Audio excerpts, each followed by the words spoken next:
మనం ఇక్కడ ఎంటర్టైన్మెంట్ చేయడం లేదు. మనము జీవితంలో ఏదైతే జరుగుతాదో మీకు కావాల్సింది అవి మాట్లాడుకుంటున్నాము. వినండి, ఈజీ థింగ్. పెద్ద వీడియో ఏం చేయను, నేను చేసే వరకు మీ మంచి కోసమే చేస్తాను. ఈ మైండ్ ఉందే ఎలా పనిచేస్తుందంటే ఏదైతే నెగిటివ్ ఉందో దానిపైనే డిపెండ్ అవుతుంది. వినే అంతసేపు ఈ కథ బాగానే ఉంటుంది, అరే రే సార్ చెప్పారు ఈ కథ సూపర్ కథ విన్నాను అని. మీకు ఇలాంటి క్లాసెస్ బయట ఎవ్వరు ఫ్రీగా ఇవ్వరు, ఒక్క రూపాయి కూడా తీసుకోకుండా. అందరికీ ఓం నమః శివాయ అండి. మీతో డైరెక్ట్గా జూమ్లో కానీ దేంట్లో కానీ మాట్లాడలేకపోతున్నాను. ఈ మధ్య మరీ గ్యాప్ ఎక్కువ అయిపోయింది. సో అందుకే డైరెక్ట్గా వీడియోనే తీసేస్తున్నాను. మనకి వేరే క్లాసెస్ ఉన్నాయి కాబట్టి మనకి టైం దొరకడం లేదు. మేడం గారి ఛానల్ యూస్ చేస్తున్నాను, కానీ నాకు వేరే ప్లేస్ లేదు కాబట్టి ఇక్కడ ఒకటే చెప్పగలుగుతాను. వినండి, ఇవాళ ఈజీ థింగ్ ఏంటంటే మనకి ఏదైనా ఎవరైనా చెప్తే దాన్నే పట్టుకొని ఉంటాము పుట్టినప్పటి నుంచే సరే. ఎలా అంటే పుట్టగానే నువ్వు మీ తాతలాగా ఉన్నావో, మీ నాన్నలాగా ఉన్నావో, మీ అమ్మలాగా ఉన్నావో అట్లనే సార్ అనుకోండి ఫాలో అయిపోతాము. అది ఎలా అంటే మైండ్లో అలాగే ఉండిపోతుంది. అవునా కాదా? ఉంటుందా? అలాగే బిహేవ్ చేస్తాం కూడా. నేను ఇవన్నీ ఎలా పోగొట్టాలి అనేది ఒక సింపుల్ ఎగ్జాంపుల్, చిన్న ఎగ్జాంపుల్తో చెప్తాను. ఓకే, వినండి. వెళ్ళకముందు దయచేసి లైక్ చేసేయండి వీడియోని.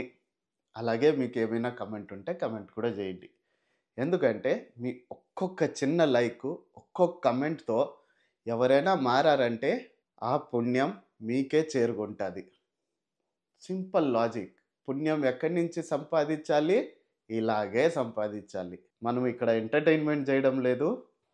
మనము జీవితంలో ఏదైతే జరుగుతుందో మీకు కావాల్సింది అవి మాట్లాడుకుంటున్నాము. మనకి వేరే వాళ్ళతో పని లేదు. ముందు మనకి మనమే శత్రువులు. ముందు మన్ని మార్చుకుందాం. సరే, ఇంకా క్లాస్లోకి వెళ్ళిపోదాం. వినండి, ఈజీ థింగ్. పెద్ద వీడియో ఏం చేయను, నేను చేసే వరకు మీ మంచి కోసమే చేస్తాను. ఒక అతను ఉన్నాడు. అతను బాగా చదువుకున్నాడు, మంచి జాబ్లో ఉన్నాడు. అతనికి కడుపులో అదోలా ఉండేది. ఆయన డాక్టర్ల దగ్గర చూపించడం స్టార్ట్ చేశారు. సరే, డాక్టర్ల దగ్గర చూపిస్తే ఏదో ఉంది కానీ ఏముందో కనిపెట్టలేకపోతున్నాము అన్నారు. సరే, దీనికి ఏం చేద్దామంటే ఆయన దగ్గర మంచి డబ్బులు ఉంది కాబట్టి ఫారెన్లో అపాయింట్మెంట్ బుక్ చేసుకున్నాడు. ఒక మంచి పెద్ద డాక్టర్ దగ్గర, చాలా పెద్ద డాక్టర్ దగ్గర. వెళ్ళడానికి ముందు ఆయన మామూలుగా ఒక గురూజీని నమ్ముతారనమాట. ఆ గురూజీ దగ్గరికి వెళ్ళారు. వెళ్ళి గురూజీ ఇలాగ ఉంది, ఏం చేయమంటారు? ఆయన సింపుల్గా ఒక 4-5 స్టెప్పులు చెప్పి ఇవన్నీ చేస్తే ఇవన్నీ తొలగిపోతుంది, ఏమీ కాదు నీకు అన్నారు. నమ్మలేదే. వెళ్ళారు ఫారెన్కి, పెద్ద డాక్టర్ దగ్గరికి వెళ్ళి చూపించుకున్నారు. వాళ్ళు ఆ టెస్టులు ఈ టెస్టులు, ఇంత డబ్బు అంత డబ్బు అంతా ఖర్చు పెట్టుకున్నాక ఏం జరిగింది? ఇప్పుడు కాదు, ఫ్యూచర్లో నీకు దీనితో క్యాన్సర్ వచ్చే అవకాశం ఉంది అన్నారు. అయిపోయిందా? ప్రశాంతంగా ఉండే మనిషి ప్రశాంతంగా ఉండడే. వెళ్ళి చూపించుకొని వాళ్ళ డబ్బు వాళ్ళే ఖర్చు పెట్టుకొని ఏదో చూపించుకున్నారు. సరే, అయిపోయింది. మళ్ళీ గురూజీ దగ్గరికి వచ్చారు. ఈ మైండ్ ఉందే ఎలా పనిచేస్తుందంటే ఏదైతే నెగిటివ్ ఉందో దానిపైనే డిపెండ్ అవుతుంది. డాక్టర్ దగ్గర డిగ్రీ ఉంది, ఈయన దగ్గర డిగ్రీ లేదు. గురూజీ దగ్గర ఎవరిది నమ్మాలి? చెప్పండి, ఎవరిది నమ్మాలి కమెంట్లో? డాక్టర్దా గురూజీదా? ఆబ్వియస్లీ డాక్టర్నే నమ్ముతారు. ఎందుకంటే ఆయన దగ్గర డిగ్రీ ఉంది కాబట్టి. గురూజీ దగ్గరికి వచ్చారు, అంతా చెప్పాడు. గురూజీ, ఇంకా నువ్వు వెళ్ళు, నువ్వు ఎలాగో నేను చెప్పిందంతా చేయవు, నువ్వు మందు మాత్రలు తిను అని పంపించేశారు. ఇప్పుడు ఏం జరుగుతుంది? ఎవ్వరు ఎన్ని చెప్పినా వినిపించుకోరు ఆ మనిషి. అవునా కాదా? ఎవ్వరు ఏం చెప్పినా వినిపించుకోరు. అది ఒక ఇది అనమాట, సైకలాజికల్ ఎఫెక్ట్ పడిపోతుంది మైండ్లో. ఆయన చెప్పేసినాడు నాకు వస్తుంది, ఆయన చెప్పేసినాడు నాకు వస్తుంది, ఏంది క్యాన్సర్ వస్తుంది అని. డిసైడ్ అయిపోతారు ముందే. ఏ రోజు క్యాన్సర్ వస్తదో, ఆ రోజు ఏదో పండగ చేసుకునేటట్టు ఇప్పటి నుంచే చచ్చి బతకడం స్టార్ట్ చేసేస్తారు. అర్థం చేసుకోండి. ఏ రోజు క్యాన్సర్ వస్తదో, ఆ రోజు ఏదో పండగ చేసినట్టు.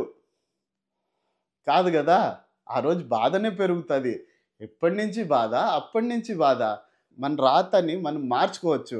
కానీ మనకి ఎవరైనా ఏదైనా జెప్పేస్తే దాన్నే పట్టుకొనేస్తాం. అది ముఖ్యంగా నెగెటివ్‌గా ఉంటే ఖచ్చితంగా పట్టుకొనేస్తాం. ఇంకొక ఎగ్జాంపుల్ చెప్తాను దీనికి. కరెక్ట్‌గా వినండి. ఈ ఎగ్జాంపుల్ చాలా ఇంపార్టెంట్. ఒక ఫ్లాట్ ఉన్నింది. ఆ ఫ్లాట్‌లో first floor, second floor, third floor ఉన్నింది. ఫస్ట్ ఫ్లోర్‌లో ఒక తాతయ్య ఉన్నారు. సెకండ్ ఫ్లోర్‌లో వేరే ఫ్యామిలీ ఉన్నింది. తర్వాత ఒక బ్యాచిలర్ వచ్చారు. కానీ దీనికొక స్పెషాలిటీ ఉంది. పైన ఫ్లోర్‌లో ఒక చిన్న సౌండ్ వచ్చినా అది కింద ఫ్లోర్‌కి వినిపిచ్చేది. మీలో గూడా ఉంటారు. అపార్ట్మెంట్‌లో ఉండేవాళ్ళు ఈ ప్రాబ్లమ్ ఉంటది. అవునా? పైన ఏం జరిగినా కింద సౌండ్ వచ్చేది. కొంతమంది నడిచేవాళ్ళు గూడా ఉంటారు. దమ్ దమ్ దమ్ దమ్ అని సౌండ్ చేసుకుంటా నడుస్తారు. పైన నడుస్తా ఉంటే కిందకి వినిపిస్తది. సో, అలాంటి ఫ్లోరే. ఒక చిన్న స్పూన్ పడిపోయినా కిందకి సౌండ్ వినిపిస్తది. కింద తాతయ్య ఉన్నాడు గదా! ముందే కష్టపడి నిద్రపోతారు తాతయ్యలు. అవునా కాదా? చాలా కష్టపడితేనే నిద్రపోతారు. మళ్ళీ పొద్దు పొద్దున్న లేసేస్తారు. అది వేరు. ఈ అబ్బాయి బ్యాచులర్ గదా! నైట్ పార్టీ చేసుకుంటాడు. 12కి రిటర్న్ వస్తాడు. రాంగానే డోర్ ఓపెన్ చేసి డామ్ అని క్లోజ్ చేస్తాడు. తాతయ్య అబ్బా! అని లేస్తాడనమాట. సౌండ్ వస్తది. పాపం ఆయన మాత్రం ఏం చేస్తారు పాపం పడుకుంటారు ఏదో కష్టపడి. ఈయనొచ్చి డామ్ అంటాడు. మళ్ళీ మామూలుగా గూడా గాదు. నేరుగా పోయి బెడ్ పైన పడుకునేస్తాడు. బెడ్ పైన పడుకొని షూలు గోడకి ఇసిరేస్తాడు. ఇదేం అలవాటు. ఒకరోజు జూసారు, 2 రోజులు జూసారు ఆ తాతయ్య, మూడో రోజు గూడా జూసారు ఆయనకి నిద్ర పట్టట్లేదు. నేరుగా ఎళ్లి సెక్రటరీ దగ్గరెళ్లి కంప్లెయింట్ జేశారు. ఆ సెక్రటరీ ఎళ్లి మళ్ళీ అతనికి ఇలా చేయకూడదు బాబు. కింద తాతయ్య ఉన్నారు పాపం ముసలాయన. దయచేసి చెయ్యొద్దు అంటే, ఆ బాబు కూడా అయ్యయ్యో! తప్పైపోయింది. నాకు ఇలాంటిదని తెలీదు. ఇంకా అన్నీ స్లోగా జేసుకుంటాను నేను అంటాడు. నైట్ మళ్ళీ ఎళ్ళాడు. తాగాడు. రిటర్నొచ్చాడు. తాగాక ఎవరికైనా ఏమైనా గుర్తుంటదా? సేమ్ థింగ్ గుర్తు రాలేదు. ఈరోజు తాతయ్య పడుకున్నాడు పాపం ప్రశాంతంగా. అనుకున్నాడు. అబ్బా! సౌండ్ ఏం లేదు అని. Door open ఢామ్! లేచినాడు ఆయన. అమ్మో! ఏం జరుగుతా ఉంది అని. నార్మల్‌గా ఆయన పని జేసి, ఒక షూ తీసి గోడకు కొట్టినాడు. రెండో షూ తీసే లోపల ఆయనకు గుర్తొచ్చేసిందనమాట. అయ్యయ్యో! కింద తాతయ్య ఉన్నాడే, ఆయనకి ప్రామిస్ చేశామే సౌండ్ చేయకూడదని అని రెండో షూ తీసి నిదానంగా అట్లా పెట్టినారనమాట ఆయన. పెట్టేసి నిద్రపోయినాడు. ఆ తాతయ్యకి ఆల్రెడీ నిద్రపోయింది. ఎలాగో వీడు సౌండ్ చేసేసాడు. చూసాడు. 12 అనేది 2 అయింది. 2:30 అయింది. 2:30కి లేచెళ్ళి ఇంకా కోపం వస్తది గదా! అందరికి వస్తదా? ఇలాంటప్పుడు ఎంత కోపం వస్తది? పిచ్చ కోపం వస్తది. అవునా? ఇంకా చెప్పాక కూడా ఇలాంటి పనులు చేస్తే మాత్రము ఇంకా పిచ్చ కోపం వస్తది. తాత ఎళ్ళాడు. బెల్ కొట్టినాడు. అబ్బాయి వచ్చాడు. డోర్ ఓపెన్ చేశాడు. చూసాడు. తాతయ్య అక్కడ నిల్చుకోవడం. ఈయన మైండ్‌లో ఏం పోతాంది? తప్పు చేసేసాను అని. ఆ తాతయ్యకి మనసులో ఏముంటది? కోపం ఉంటదా?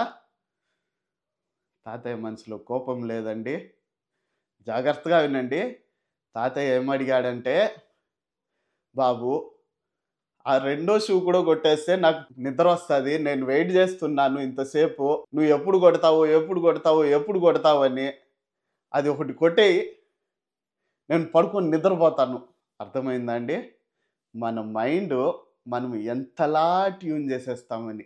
వినేంతసేపు ఈ కథ బానే ఉంటది. అరెరే! సార్ చెప్పారు ఈ కథ సూపర్ కథ విన్నాను అని.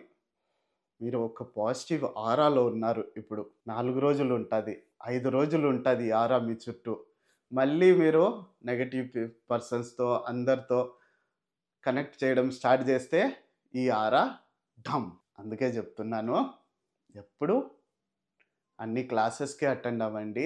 అన్నీ మీకోసం ఫ్రీగానే పెడుతున్నాము. మీకు ఇలాంటి క్లాసెస్ బయట ఎవ్వరు ఫ్రీగా ఇవ్వరు. ఒక్క రూపాయి కూడా తీసుకోకుండా. దయచేసి మీ మైండ్‌ని డిసిప్లిన్‌లో పెట్టండి. Like, share, subscribe.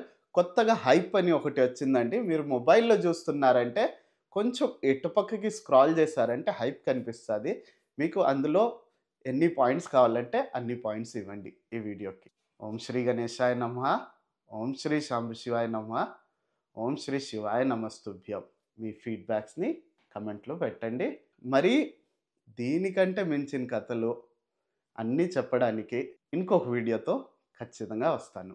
నమో పార్వతీపతే. Her her Mahadev. కామెంట్స్‌లో రావాలి. ఓం నమః శివాయ.